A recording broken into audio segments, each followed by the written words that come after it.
السلام عليكم. حلقتنا النهارده عن اسكندريه. ممكن تعتبرني النهارده المرشد السياحي بتاع حضرتك اللي هقول لك دليل رحلاتك في اسكندريه وازاي تتعامل مع البلد الجميله ديت، خصوصا ان انا من اسكندريه. هقول لك رايي في كل حاجه بتحصل، ويا ريت تفهم ان ده محتوى ساخر على حاجات فعلا تستاهل السخريه منها، ويا ريت ما تعملهاش، يا ريت فعلا ما تعملهاش. اسيبك بقى مع الفيديو وروح شوف ايه اللي حصل.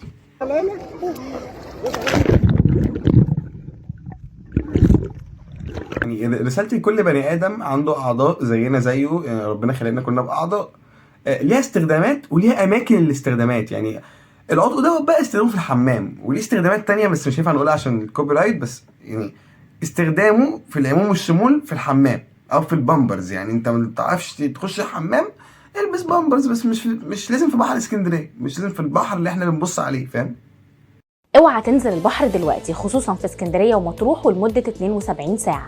ده كان ايوه حضرتك، من غير ما تقولي والله احنا شايفين لون البحر عامل زي بسم الله ما شاء الله، لونه لون قصب السكر يعني، وبسم الله ما شاء الله الجوده، يعني شايفين جوده حمامات ستة ابتدائي، يعني حاجه فوق الوصف. يعني اكيد لازم يحذرونا، هنموت من الجمال.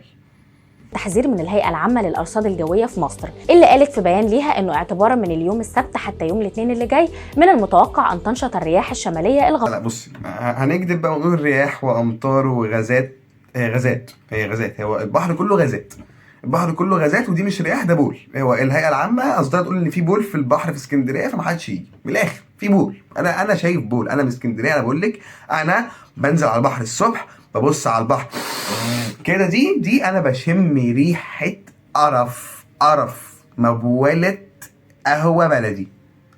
بصي، ده اكتر تشبيه ممكن المشاهد يسمعه وهو بياكل ما يتقرفش، فاهمه؟ يعني عشان اشبه اكتر من كده انا ما اضمنش مين قاعد بياكل وبيتفرج عليا.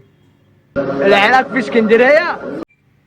طبعا ده استاذ شواحه، هو بيعلمنا ازاي نتعارك في اسكندريه. اسكندريه بالذات، الطريقه دي الاسكندريه، ما انصحش اي حد من اهالي القاهره، منوفيه، بحيره، اي حته يستخدم الطريقه دي، لان الجو الجغرافي عندكم لا يسمح بالتعامل بهذه الطريقه. فنتفرج على الاستاذ وهو يعلمنا، ويا ريت نركز معاه. الجزء الثاني.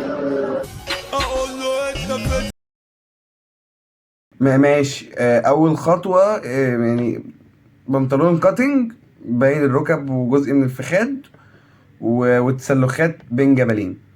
تمام. ايه اللي بعده؟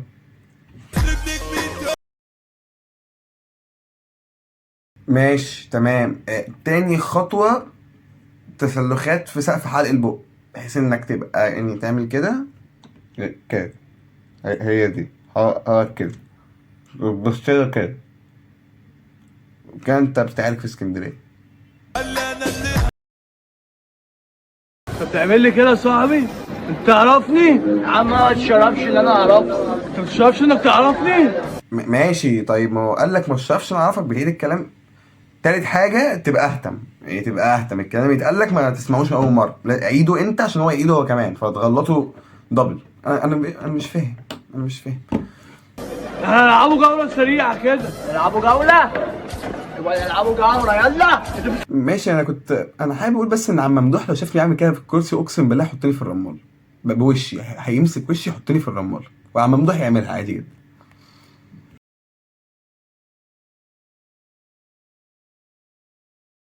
رقم واحد، شوارع اسكندريه كلها في راسك. رقم اتنين، انت اخر برضه وضعيه تسلخات البق.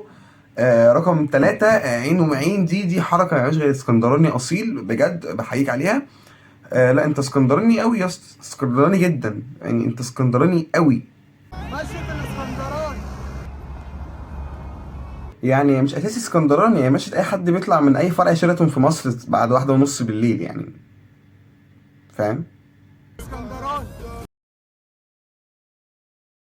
طيب دي برضو جريت اي واحدة بتبقى طالعة من شيراتون بعد 1:30 بالليل، وتلاقي واحد راكب عربية مرسيدس بيعمل لها تشيكس على طول، بتلاقيها بتجري نفس الجري ديت عادي جدا، مش لازم يكون اسكندراني.